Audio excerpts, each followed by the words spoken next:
एक बार फिर आपका स्वागत है। विकास जी, मैं आपके पास आना चाहूंगी। आपका उस पूरी व्यवस्था में रहने का भी अनुभव है और उस व्यवस्था से बाहर नए युवाओं को उस व्यवस्था में शामिल कराने को लेकर किस तरह से तैयारी करानी है, इसका भी अनुभव है। मैं ये जानना चाहती हूँ कि जो अभी तक जो 2011 तक व्यवस्था चली आ रही थी, उसमें और इसमें ऐसा क्या बड़ा अंतर आ गया, और उस अंतर को इंगित करने को लेकर और अपने सवाल को उठाने के लेकर क्या आप लोग यूपीएससी तक कभी गए? क्या कभी यूपीएससी की तरफ से कोई जवाब मिला, कोई उनका सकारात्मक आंसर मिला है आप लोगों को? जी, मैं पहले इस बात का जवाब देता हूँ आपकी। 2011 के बाद असल में हुआ ये कि प्रीलिम्स ह्यूमैनिटीज़ के बच्चों के लिए, नॉन इंग्लिश बच्चों के लिए बहुत मुश्किल हो गया। और वो ऐसा है कि समय कम है, टेक्निकली उसको समझेंगे तो प्रैक्टिकल बात यह है कि कोई बच्चा जिसको इंग्लिश बहुत अच्छी नहीं आती वो उसमें क्वालिफाई कर ही नहीं सकता है। मैं इस पर सैद्धांतिक पक्ष पे भी आऊँगा। वो तो मेडिकल और इंजीनियरिंग के एग्जाम में भी प्रॉब्लम होती है। मेडिकल व्यक्ति को, इंजीनियर व्यक्ति को आम आदमी से बात नहीं करनी है। पुलिस के आदमी को, आईएएस को आम आदमी से बात करनी है। जो व्यक्ति आईएएस बनेगा, मेडिकल के आदमी को आम आदमी से बात नहीं करनी है। क्या बात कर रहे हैं? ठीक है, बात करनी है, लेकिन उसके लिए उतना महत्वपूर्ण नहीं है। एक आईएएस व्यक्ति को पूरे जिले को संभालना है, जिले के हर वंचित वर्ग की समस्याओं को सुनना है। वो सिर्फ अंग्रेजी जानता है। वो आदमी इस पे आ रहा हूँ, आप मुझे जवाब दीजिए, टाइम दीजिए सर। आपकी कुछ बातों का मैं जवाब दे रहा हूँ, आप उसको क्रॉस कीजिएगा। आपने पहली बात ये की कि जब भी कोई चेंज होता है, हंगामा होता है हमारे देश में। ऐसा है, यूपीएससी में 93 में चेंज हुआ, एससी आया, कोई हंगामा नहीं हुआ। 2000 में सिलेबस चेंज हुआ, कोई हंगामा नहीं हुआ। 2008 में सिलेबस चेंज हुआ, कोई हंगामा नहीं हुआ। 2010 में नेगेटिव मार्किंग आई, कोई हंगामा नहीं हुआ। 2011 में क्यों हुआ? 2013 में क्यों हुआ? 2013 में 3 चेंजेस वो लोग लेके आए मेंस में। उनमें से 2 चेंजेस उन्हें क्यों वापस करने पड़े लोकसभा के दबाव के बाद? चेंजेस क्या थे, आप सुनिए उसको। उन्होंने चेंज किया कि मेन एग्जाम में इंग्लिश के पेपर के नंबर जुड़ेंगे और हिंदी के नहीं जुड़ेंगे। इसका क्या लॉजिक हो सकता है? मैंने अपोज किया स्ट्रांगली। आपने अपोज किया, उसके बाद भी यूपीएससी ने किया। उसके बाद तो चेंज हुआ। पर आपके उन्होंने कहा अंग्रेजी का मार्क गिना जाएगा, हिंदी का नहीं गिना। हमने कहा नहीं, या दोनों को गिनाओ या दोनों को मत गिनाओ। सर सॉरी, लेकिन आपके अपोज करने से हटा नहीं, वो हटा लोकसभा से। उनको पॉलिटिक्स से आके खारिज कर रहे हैं। पॉलिटिक्स नहीं बचाया हम लोगों को। इंग्लिश के नंबर क्यों जुड़ने चाहिए, हिंदी क्यों नहीं जुड़ने चाहिए? एक आदमी को इंग्लिश में फाइलें बनानी है, उसको हिंदी में आम आदमी से बात करनी है। लोकतंत्र में सिविल सेवक को आम आदमी से बात करने में और फाइल बनाने में ज्यादा महत्वपूर्ण काम क्या है? अगर वो आम आदमी से बात नहीं करेगा तो फाइल से क्या कर लेगा? दूसरी बात, उन्होंने कहा सिर्फ आम आदमी के लिए नहीं, क्योंकि उसे फॉरेन सर्विसेज को में भी जाना होता है और देश दुनिया में भी रिप्रेजेंट करना होता है। उत्तर प्रदेश पीसीएस में एक नियम है कि सारा एग्जाम है, कुछ पोस्ट के लिए स्पेशल एलिजिबिलिटीज हैं। आईएफएस के लिए बना दीजिए, क्या दिक्कत है? अच्छा, बना दीजिए कि आईएफएस जो लेंगे उनको इंग्लिश इतनी आनी चाहिए, हमें क्या दिक्कत है? और आईएफएस बन के वो क्या करेंगे? फ्रांस में जाएंगे, फ्रेंच बोलनी पड़ेगी, वहाँ इंग्लिश का काम आएगी। जब वो लैटिन अमेरिका में जाएंगे, इंग्लिश कौन बोलेगा? इंग्लिश कितने देशों में बोली जाती है? अफगानिस्तान जाके क्या बोलेंगे? उनको फिर लैंग्वेज सीखनी पड़ती है वहाँ पर। आईएफएस में भी काट रहे हैं, वो लैंग्वेज सीखते हैं। आईएएस का बच्चा हिंदी मीडियम का, मेरा एक मित्र तमिलनाडु में डीआईजी है हिंदी माध्यम से, उसको इंग्लिश बहुत कम आती है। हिंदी माध्यम में था, तमिलनाडु गया, अब वो तमिल लोगों से अच्छी तमिल बोलता है और इंग्लिश भी बोलता है। जब माहौल मिलेगा तो भाषा सीख लेंगे। भाषा कोई जेनेटिक पार्ट तो है नहीं। एक अच्छे माहौल में इंग्लैंड का खराब से खराब बच्चा इंग्लिश बोल लेता है, इसलिए बोलते हैं कि उसको माहौल मिलता है। इन बच्चों को माहौल मिलेगा, सिखाएंगे। जब आप मसूरी में कार्डर लैंग्वेज सिखा सकते हैं तो थोड़ा सा इंग्लिश में ट्रेन क्यों नहीं कर सकते उसको?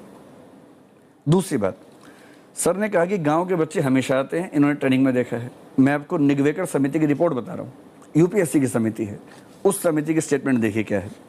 सीसेट शहरी क्षेत्रों के अंग्रेजी माध्यम के प्रतियोगियों को फायदा पहुंचाता है तथा ग्रामीण क्षेत्र के प्रतियोगियों के लिए कठिनाई पैदा करता है।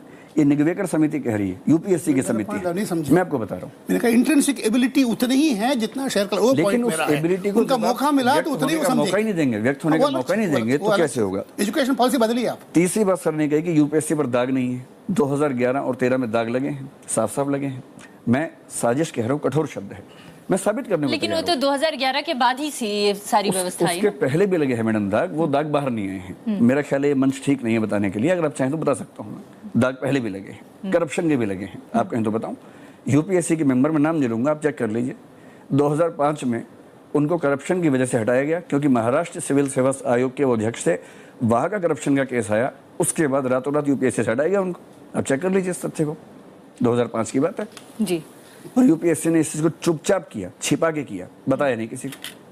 यूपीएससी के खिलाफ कितने केसेस हैं, मेरे पास कुछ केसेस यहाँ पर भी रखे हैं। इस समय यूपीएससी की नहीं, हम उस परीक्षा पद्धति की बात कर रहे हैं। उन्होंने कहा कि ऐसी संस्था डिवाइन इंस्टीट्यूशन है कि उस पर कोई दाग नहीं है। वो डिवाइन इंस्टीट्यूशन नहीं है, डिवाइन नहीं है। वो हिंदी और भारतीय भाषाओं के साथ सुनियोजित तरीके से गलत कर रहे हैं। मैं आपको एक और तथ्य देता हूँ। आपने कहा कि 10वीं क्लास के लेवल का पूछते हैं, ठीक है। भारतीय प्रशासनिक सेवा में किसी व्यक्ति को अंग्रेजी आनी चाहिए, इसमें हमें कोई आपत्ति नहीं। अंग्रेजी से किसी को दिक्कत नहीं। दिक्कत अंग्रेजी को फायदा पहुंचाने से। आप अंग्रेजी के 30 नंबर के सवाल पूछ रहे हैं, 40 के और पूछ रहे हैं। मैं आपको 2 ऑप्शन देता हूँ। गलत है वो। मैं आपको 2 ऑप्शन देता हूँ। मेरा दौर में यही आर्गुमेंट था कि मार्क सबको मिले, लैंग्वेज को मिले या किसी को ना मिले। सर मैं विकल्प बता रहा हूँ। आप सी सेट में 10 क्वेश्चन रखवाइए जो केवल हिंदी में आते हो, हमें कोई दिक्कत नहीं है उसमें। अगर आप 8 क्वेश्चन इंग्लिश के रखवा रहे हैं, 10 हिंदी का मतलब हिंदी, तमिल, तेलुगु सब में, वो इंग्लिश में ना हो, तब बराबर हो जाएगा। कॉम्प्रीहेंशन जो इंग्लिश से हिंदी में अनुवाद होता है, अब इसका उल्टा कर दीजिए एक बार, पूछिए सबसे, हिंदी में बने कॉम्प्रीहेंशन, उसका इंग्लिश में ट्रांसलेशन हो, फिर तो आप ये बता रहे हैं कि ये जो भी परीक्षा पद्धति लाई गई सीसेट के थ्रू वो गलत थी। तो अब ये बताइए कि वैकल्पिक पद्धति ऐसी क्या हो जो बेहतर हो? क्या जो पुरानी पद्धति चली आ रही थी वो ज्यादा बेहतर थी? आप ये मानते हैं? पद्धति तो अब कोई स्वीकार नहीं करेगा। हाँ। नई पद्धति में ही संशोधन करना पड़ेगा, क्योंकि पुरानी पद्धति में दिक्कत क्या थी, बहुत सारे विषय थे, सबकी जो स्केलिंग थी बहुत मुश्किल थी। ये बात यूपीएससी ने देख के चेंज किया, उसमें हमें दिक्कत नहीं है, इन बच्चों को भी दिक्कत नहीं।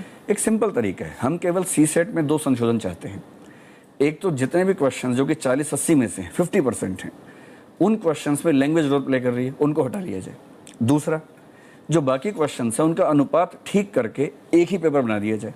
जैसे मान लीजिए 150 प्रश्न हो, 100 की बजाय 100 और 80 की बजाय एक ही पेपर हो 150 प्रश्नों का, 100 जीएस के हैं वैसे ही रहे। 20 क्वेश्चन डिसीजन मेकिंग के हो, जो भी 8 ही क्वेश्चन आते हैं वो पूछना चाहिए कि ये सिचुएशन है, आप क्या फैसला करेंगे। एक आईएएस को फैसले ही तो करने, वो 8 ही सवाल पूछते हैं और कम करते जा रहे हैं, 9, 8, 7, 6 ऐसे कर रहे हैं। उसको बढ़ाना चाहिए। जो मैथ्स और रीजनिंग है उसको 15-15 सवाल कर दें, 20 डिसीजन मेकिंग कर दें, 100 जीएस कर दें, इस पे कोई आपत्ति नहीं करेगा। मतलब आपके पास एक खाका है, दिक्कत नहीं, आपके पास एक खाका है, और खाका मनोज जी के पास भी है, भारत सरकार के पास भी है, इन बच्चों ने दिया है, सबके पास वो खाका है। एक अंतिम बात मैं और करूंगा, उसके बाद खत्म कर देंगे। वो कह रहे हैं कि हाई क्वालिटी हमें चाहिए। मैं आपको अमेरिका की रिपोर्ट्स बताता हूँ, कुछ वो रिपोर्ट्स मेरे पास हैं। अमेरिका में इंटेलिजेंस के टेस्ट बहुत सारे हुए, बाद में देखा गया कि ब्लैक बच्चे हमेशा उसमें पीछे रह जाते हैं।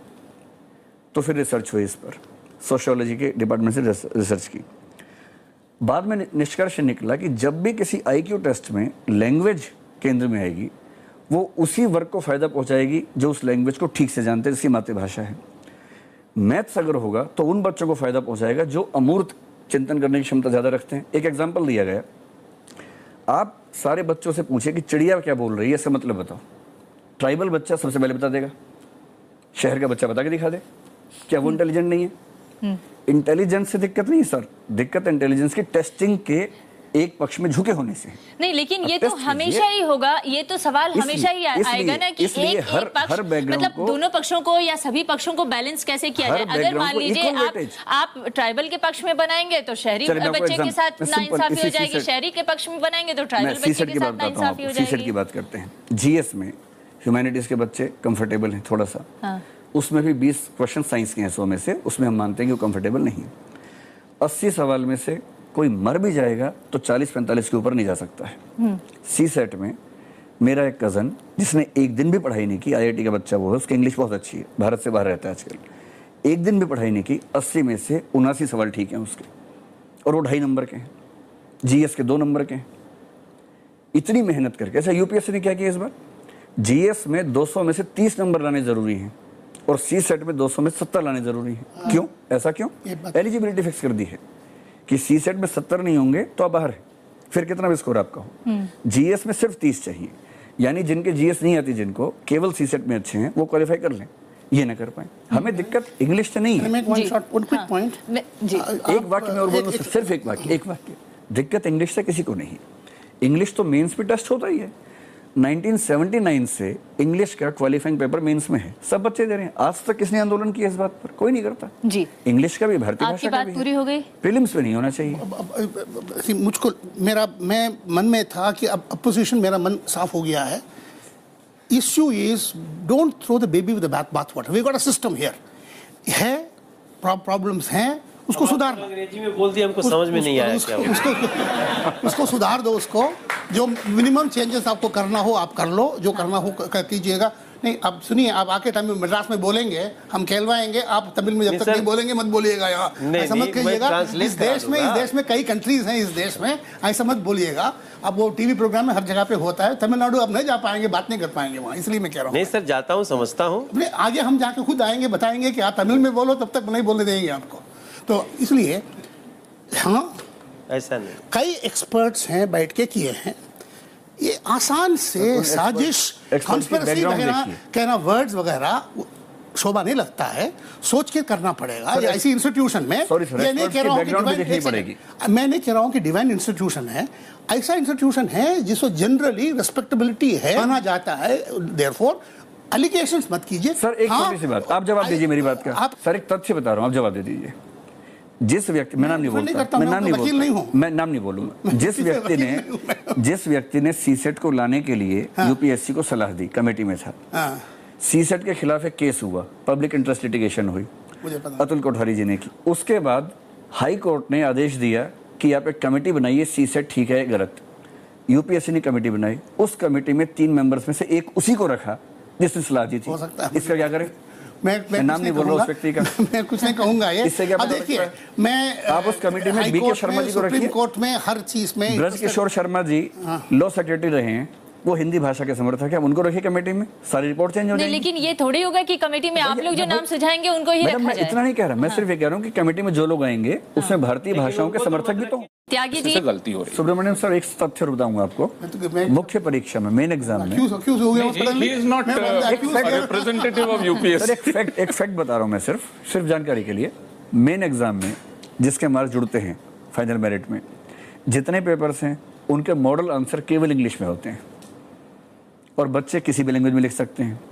यानी हिंदी में जो लिखेगा उसका एग्जामिनर इंग्लिश के आंसर देके चेक करेगा। क्या वहाँ ट्रांसलेशन नहीं हो सकता? अब मुझको तो लग रहा है इतना होना चाहिए कि यह very high level committee should go into this complaint, this matters of detail ji. आप देख के, क्योंकि एनी अच्छा संस्था, एनी गुड कंपनी, एनी अच्छा संस्था, any good university, I am chancellor of university, every year we review every admission, हर चीज को एग्जामिन करते हैं, कितनी शिकायत आई है, क्या करते हैं। तो अब ये वक्त आ गया है कि यूपीएससी भी अपनी इस पद्धति को एग्जामिन करे और श्रेष्ठता का पैमाना क्या हो, इस पर पुनः